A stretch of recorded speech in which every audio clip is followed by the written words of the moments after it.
Natural disasters and national emergencies can strike anywhere and anytime, with little or no warning, leaving chaos and destruction in their wake. But amidst the devastation is a beacon of hope and a symbol of unwavering support, the Red Castle of the U.S. Army Corps of Engineers. We always live kind of in disbelief that it's not going to happen to us. We're protecting American citizens. We're giving them the tools to help them protect themselves. When you are affected by a disaster, it can be very traumatizing. Our sole intent is to get folks back to their pre-disaster way of life. Welcome to Corps Chronicles, Stories from the Heartland, where we bring you the history of the Kansas City District, U.S. Army Corps of Engineers. This month, we'll learn about the vital role our district plays in disaster readiness, response, and recovery. Join us as we explore the incredible stories of the unsung heroes who stand ready to step in and help, no matter where or when disaster strikes. I'm Jed Knieven. I'm the Chief of Readiness and Contingency Operations here for the Kansas City District. My name is Rick Wexelbaum. I'm an emergency management specialist with the Kansas City District Corps of Engineers, and I'm responsible for the National Emergency Preparedness Program. Mike Doolin, Emergency Management Specialist with the Kansas City District Corps of Engineers. I'm the Flood Control and Coastal Emergencies Program Manager.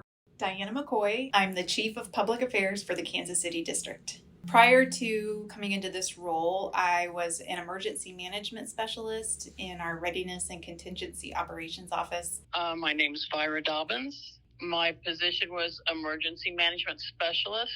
My name is Marjorie DeBrott, and when I started in emergency management, I was the Natural Disaster Program Manager.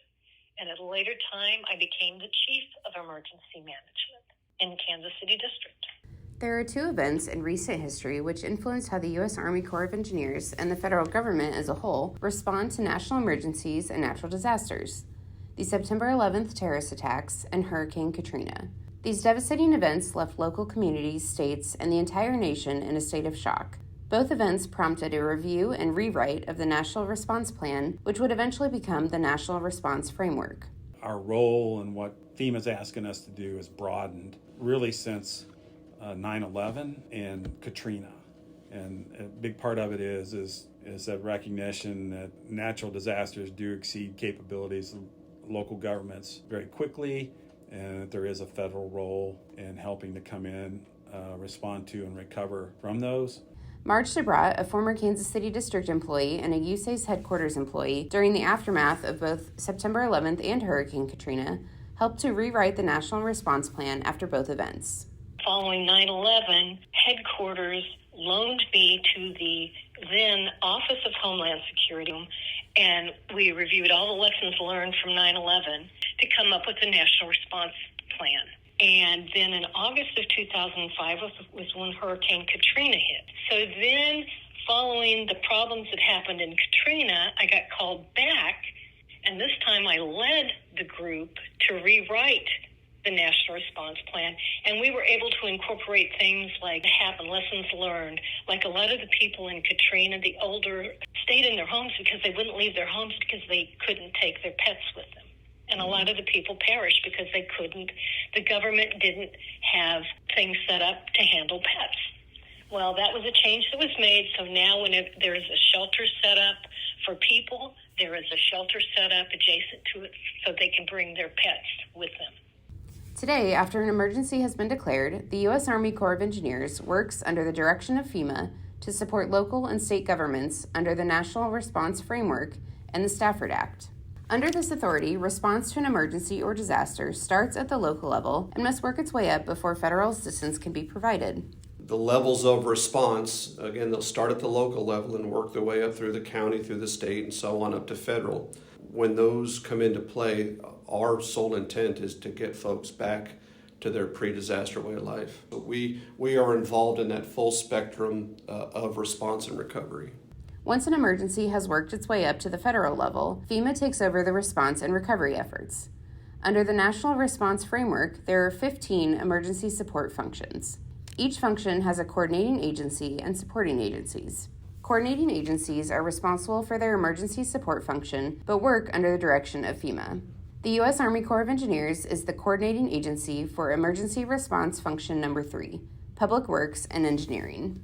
And each federal agency has a responsibility to support FEMA when they ask us to. And then they assign agencies to cover certain functions. And they have 15 emergency support functions under the response plan. We're responsible for ESF3, which is engineering and public works. But you have a lead agent, like the Corps is the lead for ESF3, Public Works and Engineering.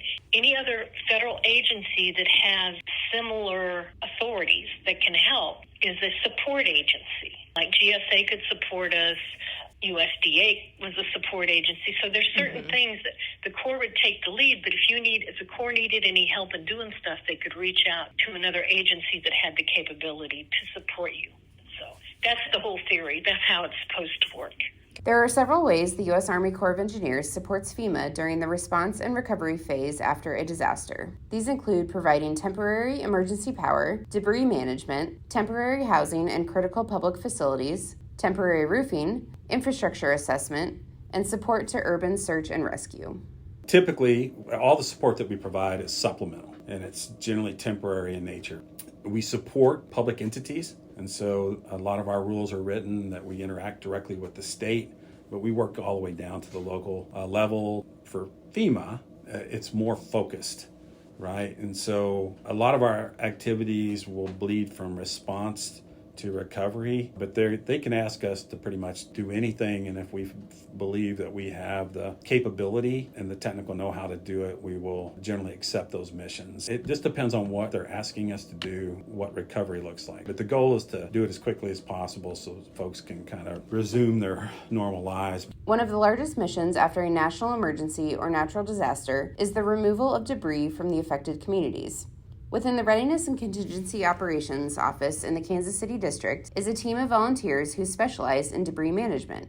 This team is known as the Debris Planning and Response Team, or Debris PRT. Specifically here in the district, we've got a debris planning and response team, or a debris PRT. And FEMA mission assigns us when the state is unable to recover from disasters that produce an excessive amount of debris. This FEMA will mission assign us to help the state out by removing debris from rights-of-way or debris from personal property or even commercial property.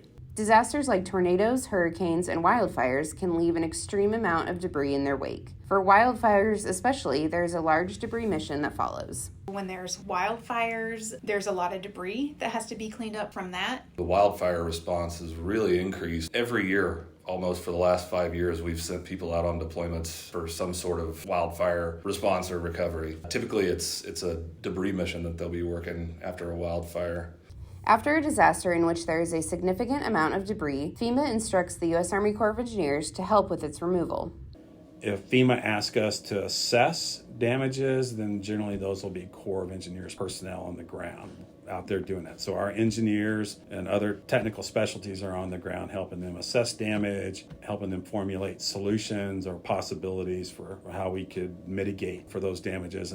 Because debris missions are typically the largest after a disaster, the recovery phase can last weeks, months, and in some cases, years. For an ESF3 mission assignment, debris removal is typically the longest mission when it comes to responding to a disaster, and typically it involves the most people and it's the most expensive. Each disaster is different, and we jokingly say, hey, if you've been on one disaster, you've been on one disaster, because they're all so different. We've been on missions as short as 30 days on the debris side, and then we've been also on the debris side, there for 9 months.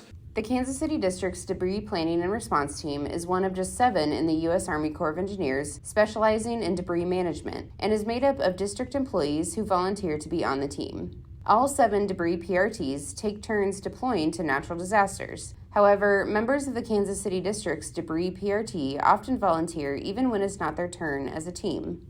Folks can come from anywhere here in the U.S. and deploy to anywhere here in the U.S. as volunteers. As natural disasters have become larger, more costly, and longer lasting, the support the U.S. Army Corps of Engineers provides has started to increase. Our ability to provide support to FEMA under the Stafford Act and ESF3 continues to grow. Even though deployments are often last minute and can last weeks or even months, for Rick Wexelbaum and his team, volunteering after an emergency or disaster is not an inconvenience, but a calling. At the end of the day, we want the folks that were impacted by the disaster to be returned back to their pre-disaster way of life as soon as possible. Thank you for listening to Corps Chronicles, Stories from the Heartland. We hope you learned something new today. Tune in next week to hear the next episode.